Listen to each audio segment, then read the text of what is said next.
Director General of Police Meghalaya, Srimati Ida Shisha Nongrang. A very, very warm welcome to all of our listeners who are tuning in to Akashvani Shillong. We are extremely delighted and pleased right now to be in the office of the Director General of Police of Meghalaya, and she is none other than Ida Shisha Nongrang. Yes, she is from the batch of 1992 of the Indian Police Services, and today she has striven to become the Director General of Police. In fact, the first lady from Meghalaya to hold this very, very responsible and a prestigious position. A very big congratulations to you, ma'am. Thank you. Thank you so much for giving us your time to Akashvani Shillong, and to be able to speak to you.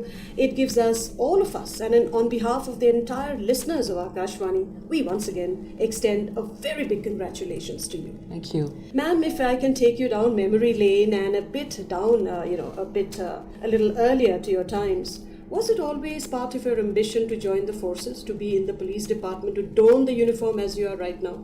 Actually, to be totally honest, I never really thought about it. It was something that, it kind of happened. My father was in the IS and he obviously wanted one of his children to follow in his footsteps. Mm-hmm. He tried with my elder brothers and my sisters, but that didn't happen. Finally, he says, okay, you're the youngest, you have to obey and you have to do this. You have to sit for the civil services. So I said, okay, fine. I was anyway at that point of time sitting for a number of competitive exams. This was just another one. Sat for the exam, and the civil services takes a longer time. By the time you do the prelims, you do your mains, you go to the interview, it takes about a year or so. By which time I was already working. Okay. So then my father, when the results came out, my father said, why don't you do it again? I said, no, it's too much of studying. I just don't want it. He says, okay. But then because of my ranking, I didn't qualify for the IS because it all depends on your ranking. So then I qualified for the IPS. So he says, what do you want to do? I said, what do you think? At that point of time, he says, it's up to you. You want to count money or you want to hold a gun?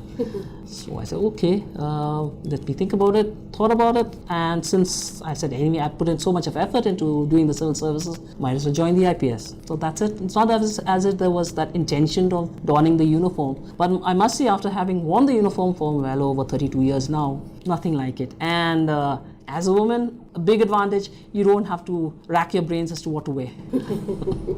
That's a good point, well taken, ma'am. But then, donning the uniform, and you've been donning it for a while now. You have climbed over the years, you have met so many different challenging, positions and, things that were not very nice also. You had to face all that also. But then you grew along with it. And today you are in the highest position of the state and being a lady also. So, what are the challenges that comes, that you especially tend to encounter after you don the uniform? Donning the uniform, the challenges, there are many. Mm-hmm. But like in every other job, there are always challenges. Like in every aspect of life, there are pros and cons. There are a lot of positives that you can take from donning the uniform. But of course, there are always challenges. Like you're asking, the challenges that one faces, the things is that you're looked at very differently. Okay. Especially the police has always been considered a man's job. Right. And here you have a female coming in and I think that as an officer joining, and you have a majority. At the point of time when I joined, we hardly had any women police. So then you're standing there and you're supposed to be commanding a whole lot of men. In the society that we are in, women in a so-called man's position is always looked at very differently. Right. So not only do you have the challenge of doing the job, you also have the challenge of overcoming that, and proving that you are as good as as them, if not better. Right, and it's true that you have overcome barriers in a way. Yes. Right, and you are always known by everybody that you're committed towards maintaining law and order, prevention and detection of crime, and especially combating crime against women, besides other priorities that you hold very close to your heart. But still, I would like to ask you, for the next 2 years, since you have just taken over, what would be your topmost priorities, ma'am? Topmost priority, I would still say, would be maintenance of law and order, prevention and detection of crime. Prevention would mean that a bulk of focus would be on prevention. Because if we can do the preventive part of it, there's nothing like it. It makes it so much more easier. Detection is like a post-mortem of what has happened and why it happened and what are the remedy measures to take. But if you can prevent it, nothing like it. Mm-hmm. When you talk about crime against women, it is a very unfortunate thing that despite all the steps that the police department has taken in the last few years, we still haven't been able to curb that rising trend of crime against women. A lot of contributing factors. It's not as if it happens in isolation. It's very much part of society. And I feel very strongly that unless all the different departments are trying to deal with this problem, but also the society as a whole, whether it's the family, whether it is with the community, whether you're looking at it from the church or from the religious community, we need to work together, because unless we work together, because the ultimate goal is what? To ensure that, that those kind of crimes do not happen. So then if like I was saying earlier, if we are able to prevent such crimes happening, nothing like it. And staying in the same queue, ma'am, another big problem, and I think a challenge the police department is also facing, is the rising use of drugs, especially by the youth and even the school goers, and the easy accessibility of it. That is more worrying, actually, that children are easily accessible to drugs, and yet the police are time and again conducting raids and doing their best, your entire force, your entire team. Despite that, there hasn't been a let up to it. I mean, time and time again, we are hearing cases of rise in drug usage as well as crimes related to it. What is the police force planning to do in the near future, especially now that you've taken the lead to prevent such rising cases? Like in the case of crime against women and children, we are having a relook at what we have done, how we have been able to, the successes that we've had, the failures that we've had, which far outweigh our successes. What went wrong in those things and what we could have done better? What is it that we need to tweak in our approach at fighting the menace of drugs? Especially the fact that, like you mentioned, the rising usage amongst younger generation. That for us is a very worrying factor, because it's not just the user, it's a minimum of 3 generations which is affected by anybody using drugs. If having said that, we also have to remember that the usage of drugs is an addiction. It is not something that, in the initial stages, yes, one still has a certain degree of control as to whether one would use the drugs or not, or one would try this particular drug or not. But over a period of time, it becomes an addiction, it becomes a disease. And we have to be looking at tackling the usage, the users in that manner. We need to realize that users are not the other. They actually very much part of us, and we have to incorporate them in the fight against drugs, because unless we are able to bring them to a certain degree of independence or rehabilitation from the usage, we are not going to get anywhere, because as long as there's a demand, there will always be a supply. That's true, ma'am. But then as a woman also yourself, why do you think there is a substantial increase? What is leading the youth to go into that path of doing drugs? Difficult question. Because if to say that this is the reason, to pinpoint a specific reason as to what is prompting the youth, it could be multiple reasons for what is leading to the increased use of drugs amongst the youth. Of course, it's always been that is the time when you try out various things that at the time when you're young. But the disturbing factor is that the age is becoming lower and lower and lower. Earlier, you hardly had anybody in the high school doing it, but now even in the middle school you have people doing it. Then the fact of the matter is a lot of dropouts also are getting into drug usage. So I would say it would be a multiple factors which are contributing to this usage. And to name a few, I would say the fact that we as society have, more specifically as families, we haven't really talked about it. We tend to put it, it's not a topic of conversation for the dinner table or for a conversation between mother and child. In fact, we try to protect the children so much that it in fact has a counter effect, and in fact we avoid talking about it. True, ma'am. As you said, there can be multiple reasons. Unemployment could be one. Yeah. Lack of family values, which is degrading day by day, no time that parents are giving. Maybe expectations also. The youth are falling behind to their high expectations that they perhaps have in their heart. Coming back to your priorities, ma'am, what are the issues that you still, I would ask this again, what are some of the issues that you'll really go after? Like you would deal with a firm hand, because you are known to be a cop who doesn't take any nonsense. So which are some of the issues and that you would deal with a firm hand and iron hand, so as to say? Most importantly, for me, the fact that Meghalaya Police image has taken a beating. I mean, wouldn't want to mince words about that. Meghalaya Police was always considered one of the better forces in the country. We've had a lot of appreciation from the Ministry of Home Affairs in the centre that this is one force which tackled issues locally at the state level. We were able to rise to the occasion and deal with the different challenges that came up. Unfortunately, we have not built on those achievements. In fact, we have sat on our laurels and we have been backsliding on a number of issues. So one of the most important priorities, yes, would be bringing Meghalaya Police back to a certain level of efficiency, of more than efficiency, of professionalism. Right, ma'am, and under your leadership, I'm sure that they will be able to do that.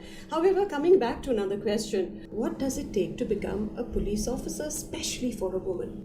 A lot of determination and a lot of belief in yourself. A belief that you can do it even better than the next person. Yeah, because at the end of the day, ma'am, you are a mother, you're a family person. So when you go back home after a long day, I'm sure there are days which are very tiring for you, very challenging for you, a lot of responsibility, different types of responsibility to tackle, but yet you go home to relax, meet your family, and you're also a mother. How do you relax? I'll let you in on a secret. I don't go to sleep unless I've read. I read. I've always read. I've always been, reading habit has not died. I've made it a point that I will not go to sleep unless I've read something, at least a chapter, if not more. This is wonderful, ma'am, because I think, seeing the children and being with them, I think this is something that is lacking among the youth. They have actually stopped reading. They don't read as much as they use the mobile, actually.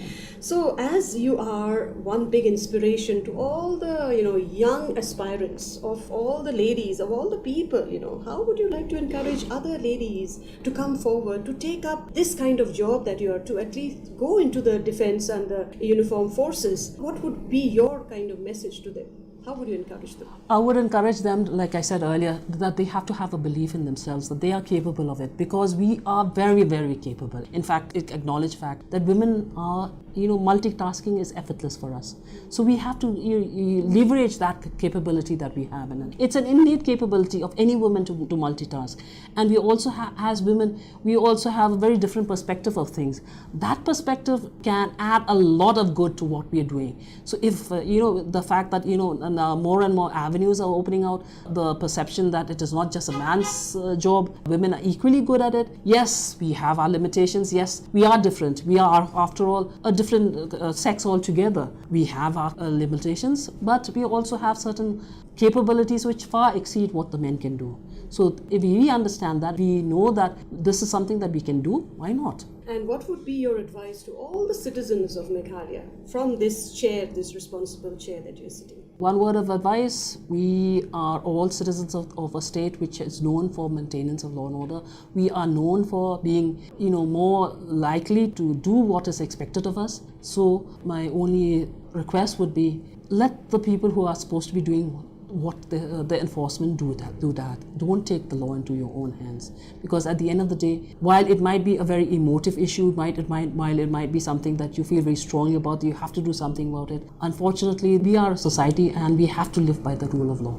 Absolutely. And since we are from Akashvani, ma'am, what songs would you wish us to play for you so that you can relax? For me, I have a very eclectic mix. I grew up with the elder brothers who were very much into hard rock. So yes, anytime Deep Purple would always be there.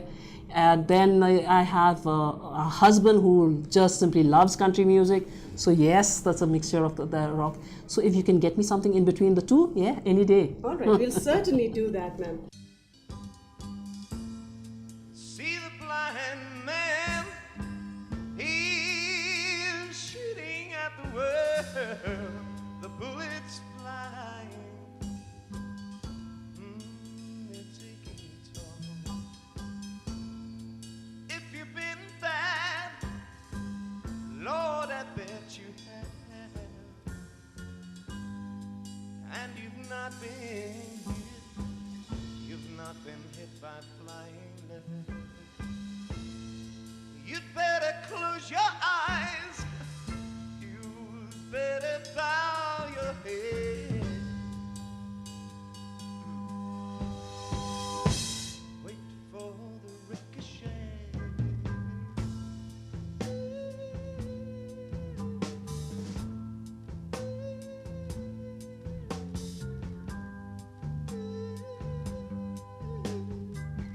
I'm crying for you day and night.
Thank you so much for your time, for giving Akashvani so much of your time today. It gives us so much of pleasure, really. We wish you tons of good luck, good health, and may you continue to strive and put the state of Meghalaya and the forces right in the top that it always was. Thank you and good luck to you. Thank you.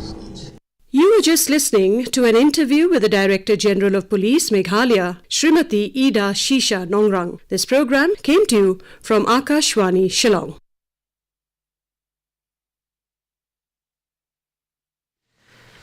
This is Akashvani Shillong, listeners. Till 9:40, listen to instrumental music.